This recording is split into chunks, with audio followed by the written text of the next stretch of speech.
নিছক কোনো উৎসব নয়, মহান আল্লাহ তাআলার অন্যতম হুকুম বা ইবাদত হলো কুরবানি।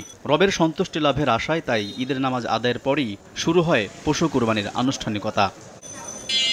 রাজধানীর বিভিন্ন এলাকায় রাস্তার পাশে বা নিজ নিজ বাসার সামনে সুবিধামতো জায়গায় করা হয়েছে এবারের পশু কুরবানি। ত্যাগের মহিমায় আল্লাহর কাছে নিজেদের সঁপে দেয়াই কুরবানির উদ্দেশ্য বলে জানান ধর্মপ্রাণ মুসল্লিরা।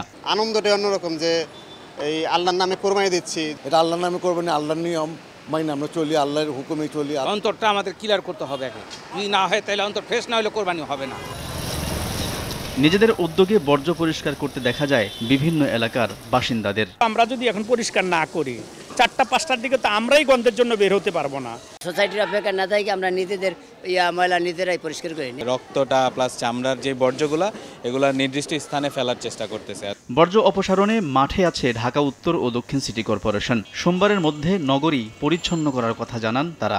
নগদের কাছে সব গ্রাহকই প্রিয়, তাই তো সারা দেশে ক্যাশ আউট চার্জ সবচেয়ে কম। কার্যক্রম ইতিমধ্যে চলছে এবং সফলভাবে চলছে দেখে আমি অত্যন্ত আনন্দিত।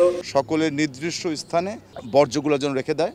আমাদের 10,000-এরও অধিক কর্মী আজকে মাঠে থাকবে। নগর ভবনের পক্ষ থেকে পলিব্যাগ, ব্লিচিং পাউডার, স্যাভলন সহ বিভিন্ন উপকরণ বিতরণ করা হয়েছে। এছাড়া বর্জ্য অপসারণে নিয়োজিত রয়েছে 19,000 কর্মী। আলতাফ হোসাইন, সময় সংবাদ, ঢাকা।